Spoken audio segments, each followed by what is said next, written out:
परिवार से ज्यादा लोग यहाँ पर रहते हैं, जिनमें यहाँ पर 700 से 800 वोटर भी हैं, जिनके पूर्वज इस जगह पर आए थे। अगर आप पीछे देखोगे, ये पीछे जमीन है, लैंड है, सिंधिया के कब्जे में है, पोजीशन में है, और इधर 2 एकड़ लैंड ये लोग रहते हैं यहाँ पर।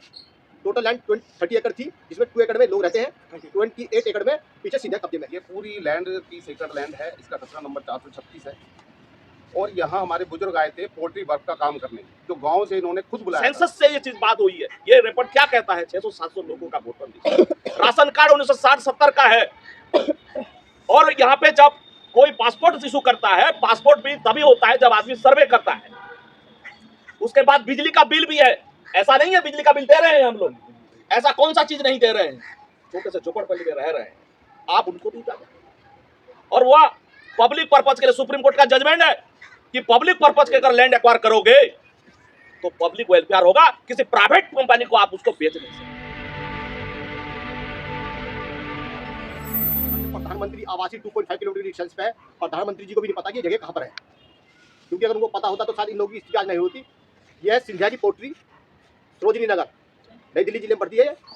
यहाँ पर जो है लगभग 200 परिवार से ज़्यादा लोग यहाँ पर रहते हैं, जिनमें यहाँ पर 700 से 800 वोटर भी हैं, जिनके पूर्वज इस जगह पर आए थे।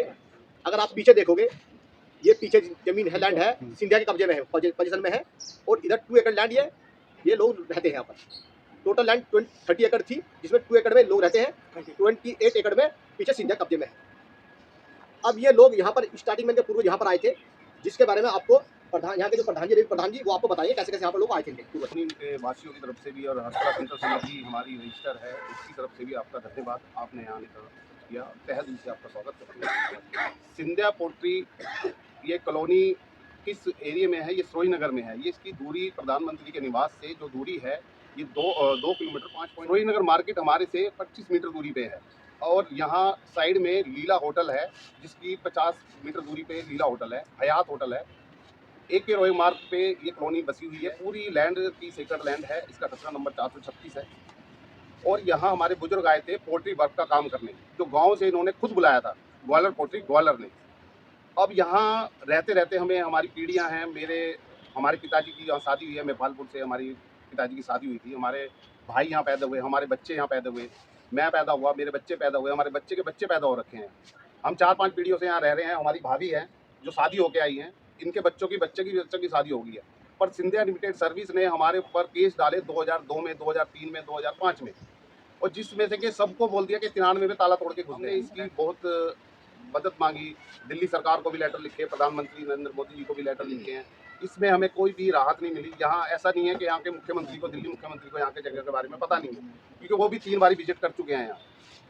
और उन्होंने भी आश्वासन दिया कि भाई हमें ये झुग्गी झोपड़ियाँ हैं, यहाँ पर तो आप लेबर क्लास आदमी रहता है, यहाँ से नहीं निकाला जाएगा। पर उन्होंने निकालना बरकरार रखा। यहाँ से काफ़ी परिवार पलायन करके जा चुके हैं, जो कि हम धीरे धीरे जा रहे हैं। आज आपके माध्यम से ये बताते हुए बहुत दुख हो रहा है सर, कि यहाँ जो ऐसे हमारे साथ हो रहा है, क्यों हो रहा है, ये वजह ना हमें पता पड़ पाई है। वकील साहब आए, हमारा दलील दी, इन्होंने यही बताया कि आपको लीगल जो एडवाइजर है हमारे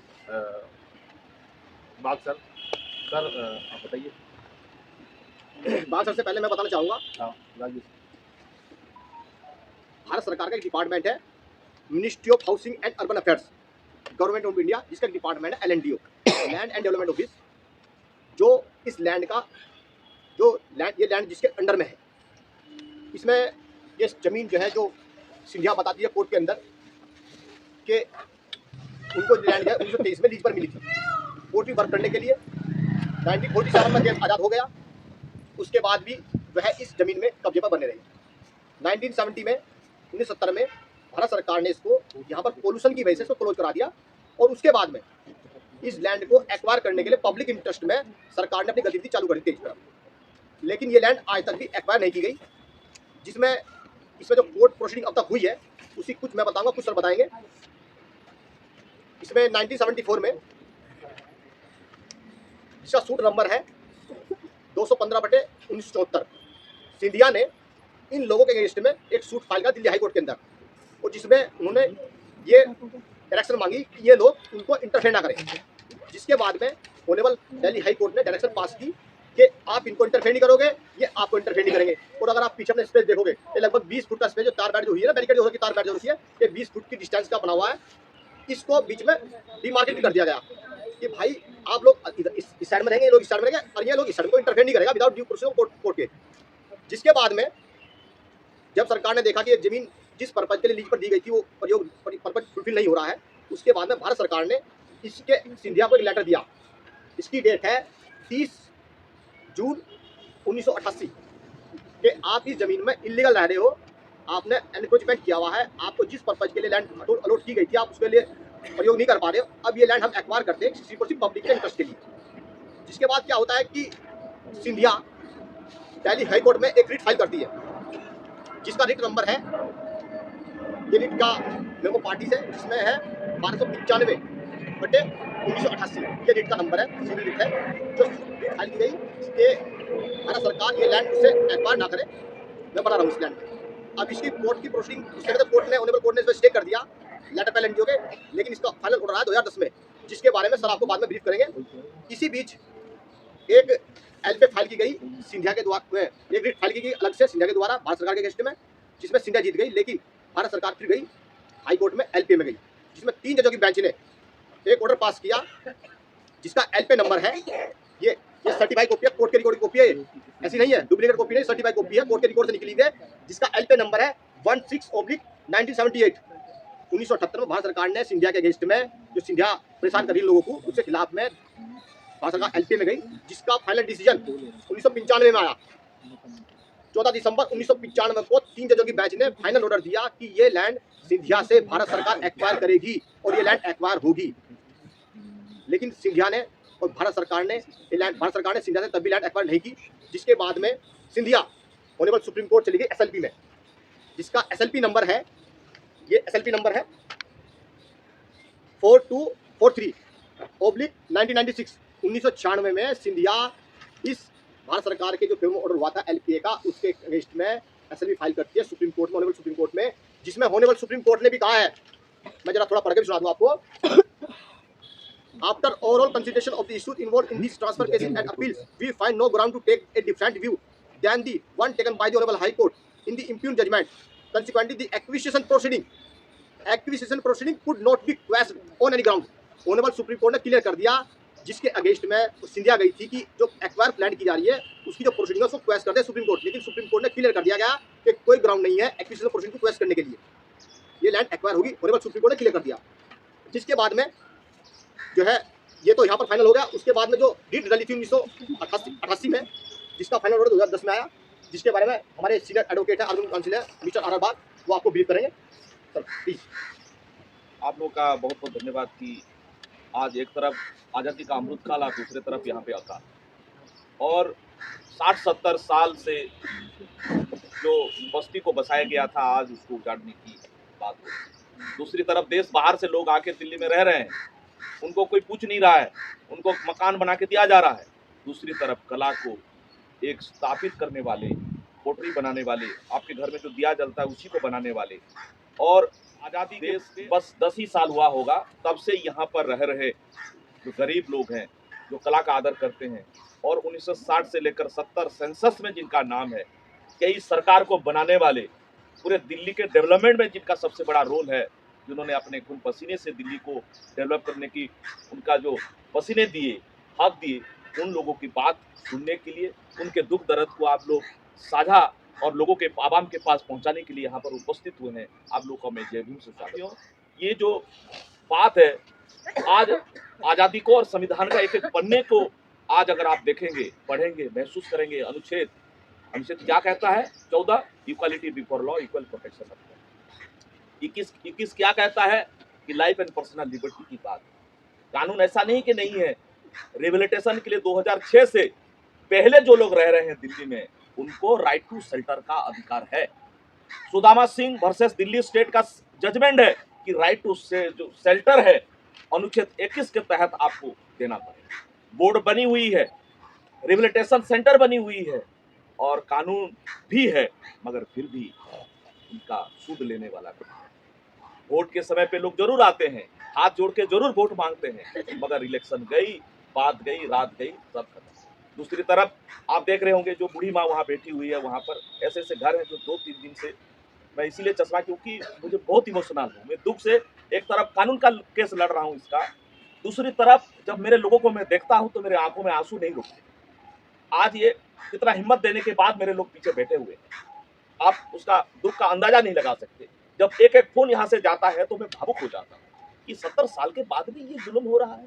70 साल के बाद, अरे भाई 30 एकड़ जमीन पे 28 एकड़ जमीन तो तुम्हारे पास है, 2 एकड़ जमीन पे इनका खून चूस के तुम्हें क्या मिलेगा? ना सरकार को कुछ मिलेगी, ना सिंधिया को कुछ मिलेगा। ऐसा नहीं है, ऐसा कमा के दिए हैं तुम्हें, मेहनत कश लोग हैं, ऐसे फ्री में भीख नहीं मांग रहे हैं। यहाँ पर रह के तुम्हारा राज दरबार को सजाए हैं हम लोग, तुम्हारे जो रेवेन्यू जनरेट किए हैं हम लोग, ये भीख नहीं मांग रहे हैं कि हमें कोटरा लेके, यहाँ ये पैदा हुए हैं, ये माँ यहीं पर पैदा, सेंसस से ये चीज बात हुई है। ये रिपोर्ट क्या कहता है? 600-700 लोगों का वोटर लिस्ट, राशन कार्ड 1960-70 का है। और यहाँ पे जब कोई पासपोर्ट इशू करता है, पासपोर्ट भी तभी होता है जब आदमी सर्वे करता है। उसके बाद बिजली का बिल भी है, ऐसा नहीं है बिजली का बिल दे रहे हैं हम लोग, ऐसा कौन सा चीज नहीं दे रहे हैं। छोटे से झोपड़पट्टी में रह रहे हैं, आप उनको भी जाने। और वह पब्लिक पर्पज के लिए सुप्रीम कोर्ट का जजमेंट है कि पब्लिक पर्पज के अगर लैंड एक्वायर करोगे तो पब्लिक वेलफेयर होगा, किसी प्राइवेट कंपनी को आप उसको बेचना पैसा लिए हैं। यहां पर जजमेंट में साफ साफ कहा जा रहा है कि आप 2 महीने के अंदर जो डिमांड पैसा है आप उसको देना होगा। यह सिंधिया पोट्री को डायरेक्शन था माननीय उच्च न्यायालय का। 2 महीने के अंदर मतलब कानून, जुडिशरी एक न्यायपालिका एक कानून पास करता है, ऑर्डर पास करता है, उसका अनदेखा करके कब पेमेंट किया? 11 साल के बाद। लिमिटेशन एक्ट क्या हुआ?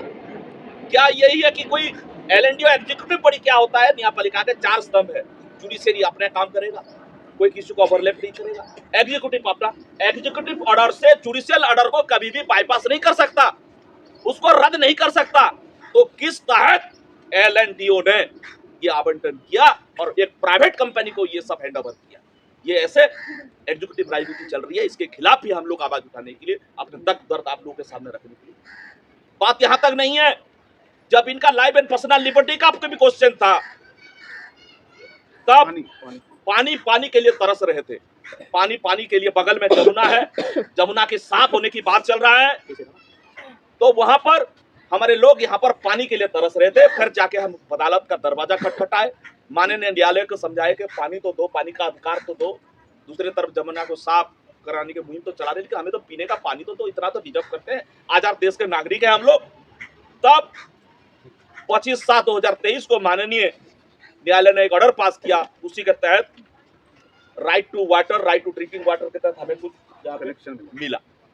यहाँ पर पैरा नंबर 8 में जो ठाकुर वीरेंद्र प्रताप सिंह चरक, लंदन काउंसिल जो यूनियन ऑफ इंडिया के, उन्होंने भी ये बात कहा। कब कहा? 25 जुलाई 2023 को कि dispute that the land in acquisition remain validly lead to, ये डिस्प्यूट कब? 2023 को। भारत सरकार के वकील खुद कह रहे हैं कि ये डिस्प्यूटेड है।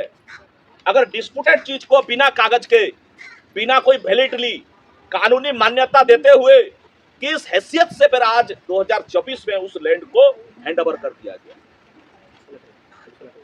ये 24 का लेटर है जो आपके सामने है।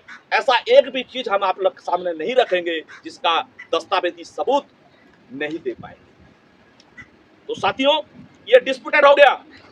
और बाकी चीज भी आपको जिक्र किया, और सुप्रीम कोर्ट का जजमेंट है कि एक बार आप पब्लिक पर्पज के लिए, आपको पता होगा वेस्ट बंगाल के अंदर जो सिंगूर वाला मामला हुआ था, टाटा को बचाने के लिए, कि आप पब्लिक किसी लैंड को लेते हैं, कहीं एक्वायर करती है गवर्नमेंट, सरकार करती है, तो उसको पब्लिक पर्पज के लिए होगा, और पीछे क्या है? पब्लिक नहीं है।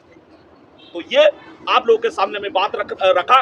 अभी हम लोग इसके बाद नेक्स्ट एक पीआईएल का विषय बनता है, पब्लिक इंटरेस्ट लिटिगेशन। नेताओं को तो हमारे साथियों ने जाके मिल चुके हैं 24 फरवरी के साथ।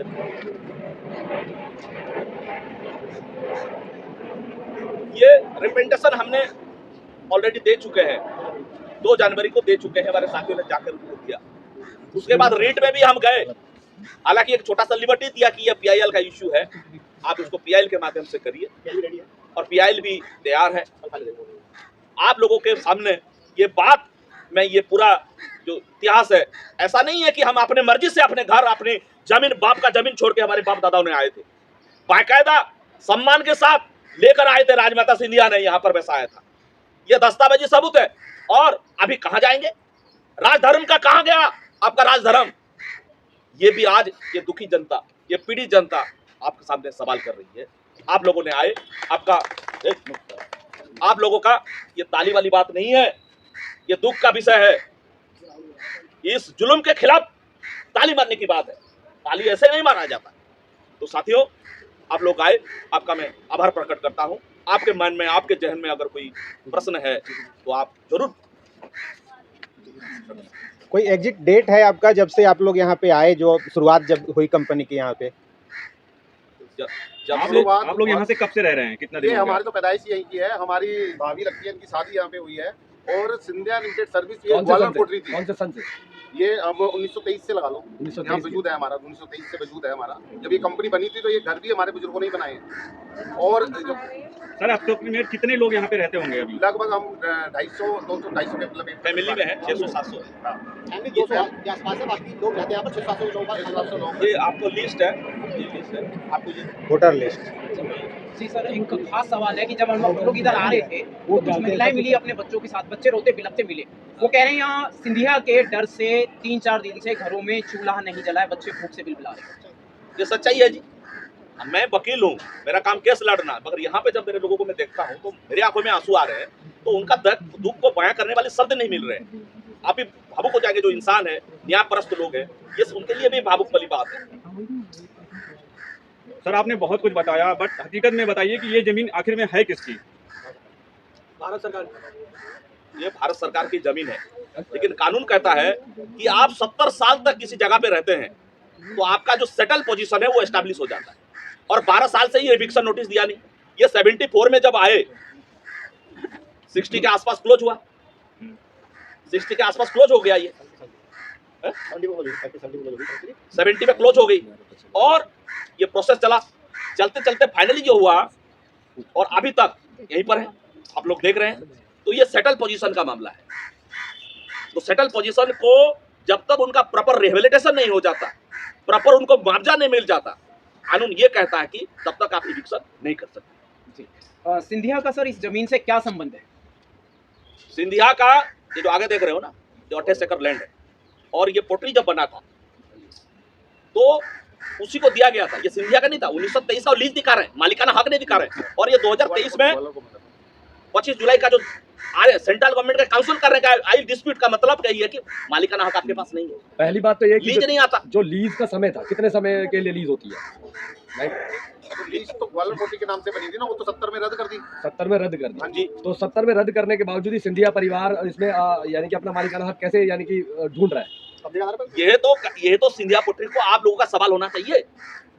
तो अभी जो कोर्ट में मामला चल रहा था उसमें अभी तक क्या इस समय क्या स्टेज है? अभी फिलहाल जो ड्यू प्रोसेस की बात कर रहे हैं, ये जो आपके सामने सीधा कहा, ये ड्यू प्रोसेस की बात का, कानून की बात का, दस्तावेजी प्रमाण दिए।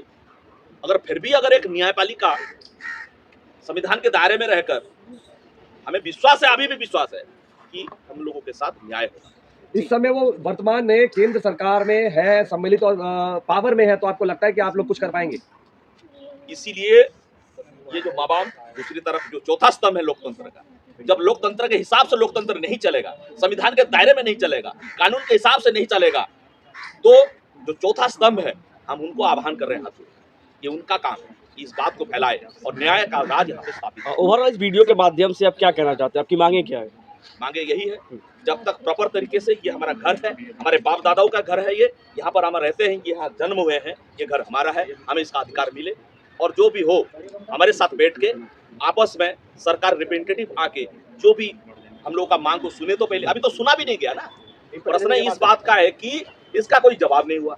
हम तो सुनना चाहते हैं सरकार, हम तो न्यायपालिका पे विश्वास करते हैं, हम तो तब तो ये रिप्रेजेंटेशन दिए ना कि भाई ये हमारा मांग है। और इसमें हमने साफ साफ लिखा है, साफ साफ लिखा है कि 20/5/2024 का जो आपने एक तरफा अपने हिसाब से मनमुखी तरीके से, अन्याय तरीके, अनकॉन्स्टिट्यूशनल तरीके, असंवैधानिक तरीके से जो आपने लीजों पर दे दिया उनको, उसमें तो हम पार्टी नहीं है, हम इफेक्टेड पार्टी है। भाई मेरा घर छीन रहे हो, मुझे पूछ नहीं रहे हो, ना मेरे से बात कर रहे हो। आप यहाँ पर रेजिडेंस चाहते हैं या कहीं और पे रिप्लेसमेंट चाहते हैं? आप बताओ, आपके घर से कोई कहेगा तो पहला क्या रहेगा? मैं यही रहूं। हाँ। मेरे घर बाप दादा के घर हो गया ये तो पुश्ते नहीं हो गया ना उनका। हमारी यादें जुड़ी हुई है इससे। सर सिंधिया आपको यहाँ से क्यों निकाल रही है, क्या कारण हो सकता है? तो सीधा बताएगा। सिंधिया बताएगा। यानी कि आप यहाँ अगर सरकार आपको रहने नहीं देती तो मुआवजा लेकर कहीं और अगर आपको शिफ्ट करती है तो आप लोग इस चीज के लिए तैयार हैं? ये सरकार बात करे ना, ये बात आई नहीं है अभी तक। तो इसके माध्यम सरकार से बात करना चाह रहे हैं आप? ये दे दिए ना सरकार को, ये रिप्रेजेंटेशन हमने सरकार को ये दे दिए हैं। सरकार इसके ऊपर विचार करे। इसके आगे आपका स्टेप क्या रहेगा? जब तक ये जमीन जब यहाँ पर हैं, आखिरी तक जब तक हमें न्याय नहीं मिल जाता तब तक ये आंदोलन। सर सिंधिया के पास क्या अधिकार है आपको यहाँ से निकालने का? इस हिसाब से तो कोई अधिकार नहीं है। कोई अधिकार नहीं। आपके घर जहाँ पे रह रहे हो, मैं पूछूंगा आपको कि आपके घर से अब मैं आपको निकालने का क्या अधिकार है मेरे को, तो आप क्या कहोगे? यही तो 21 का बात कर रहे हैं हम लोग। लेकिन अभी भी वर्तमान में जिस तरीके से सिंधिया ने अपना कब्जा यहाँ पर बना रखा है, तो क्या लगता है कि इसके चलते कुछ होने वाला है? विश्वास नहीं होता तो लोकतंत्र के चौथे स्तंभ के सामने ये बात मैं नहीं करता। और आखिरी सवाल मेरा कि इस तरह की प्रेस वार्ता करके भी अगर आपको न्याय की जो उम्मीद लग रही है, अगर नहीं मिलता या सरकार के कानों पर जू नहीं रहेंगी, तो आगे की रणनीति आखिरी आपकी क्या होगी? जूर जलम की टक्कर में संघर्ष हमारा ना है, संघर्ष जारी रहेगा। सर भारत सरकार को कोई आपने रिप्लाई नहीं आया, कितने ये सालों कब के भेजा है? ये तो हम डेवलप कंटिन्यू कर रहे हैं। मुकदमे को कितने साल हो गए सर कानूनी लड़ाई को? कानूनी लड़ाई से जो मैंने आपको दिखाया 1974 में जो पहला सूट फाइल किया गया था सिंधिया के द्वारा यहाँ के लोगों के लिस्ट में 1974 का टाइटल है सही 215/74 इतने लोग हैं इतना सर अंधेर नगरी चौपट राजा है कि 1974 से मुकदमा चल रहा है और अभी जो हम देख रहे हैं कि उन्होंने एलिगेशन लगाया कि 93 पे यहाँ पे लोगों की एंट्री होती है। आप लोग यस तो ये कह रहे हैं ये इतने लोग जो है यहाँ पर ऑलरेडी रह रहे हैं जी, लेकिन क्या है कि उन्होंने जो सूट डाला है जो कोज ऑफ एक्शन बताया सिविल कोर्ट में कोज ऑफ एक्शन बताया कि 1993 में ये लोग ताला तोड़ अंदर घुस गए और 2003 में सूट फाइल कर रहे हैं। ठीक है जी, कोई कंप्लेंट नहीं इनके अगेंस्ट में कि अगर ताला तोड़ घुसे हैं तो कोई कंप्लेंट होती, 16 नंबर कोई रिपोर्ट होती, कहीं रिकॉर्ड होता, कोई सिंधिया के पास रिकॉर्ड नहीं है। लेकिन सीधी सी बात है कि सिंधिया कह रही है हमारे अधिकार, हम लोग का राइट्स को अगर वो कह रही है तो यहाँ पे गवर्नमेंट ऑफ इंडिया साथ ही डिस्प्यूट कर दिया ना, जो लाइन में पढ़ा दिया आपको ऑर्डर बढ़ाना आपको अभी ऑर्डर में, इसमें डायरेक्ट गवर्नमेंट ऑफ इंडिया ने इसको फोटो खींच लीजिए आप, वो डिस्प्यूट क्रिएट कर रहा है कि इनके पास मालिकाना हक नहीं है। सरकार कह रही है, कौन कह रही है? सरकार कह रही है, हम नहीं कह रहे। नहीं वो एक लाइन ये सूट नंबर है आपका हस्तकला संगठन समिति अध्यक्ष वर्सेस यूनियन ऑफ इंडिया का है। Writ petition number 11/411/2019। ये रीट पिटीशन नंबर है जो बोर्ड ऑफिस में हो ना, ये वाला हस्तकला संगठन समिति, इसी के द्वारा ऑनरेबल हाई कोर्ट में एक रीट फाइल की गई है जिसका नंबर अभी आपको बताया गया है, जिसमें एलएनडीओ के एडवोकेट वहां पर आए जिन्होंने, मैं इसमें 2 लाइन आगे लाना अभी आगे और है, इसमें बताया Virendra Kumar Thakur Pratap Charak London council for the union of India dispute that the land in question remains validly leased to the respondent number 5 he submit that शक्ल देखे जा रहे हो the respondent number 3 that is LNDO, जिससे हम मांग कर रहे हैं, जिसको हम मैसेज देना चाह रहे हैं आपके मीडिया के माध्यम से, वो कह रही है the development officer has resumed the position of the property. वो स्टेटमेंट वो भी दे रही है। अल्टीमेटली अभी तक जो है मिली भगत से, सिंधिया की मिली भगत से एलएनडीओ जो भारत सरकार के डिपार्टमेंट है एलएनडीओ, उनकी मिली भगत से आज सिंधिया को ये लीज जमीन की दे दी गई है।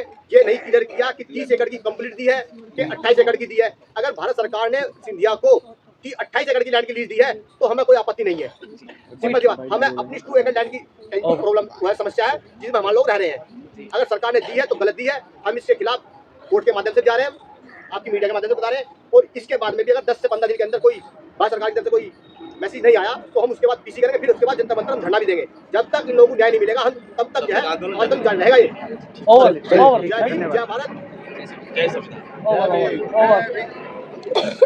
एक नारा रिकॉर्ड के लिए अच्छा रहेगा। कर लीजिए करिए, बोलिए कुछ रह गया? जय भीम, जय भीम, जय भीम, जय भीम, जय भीम, जय भीम।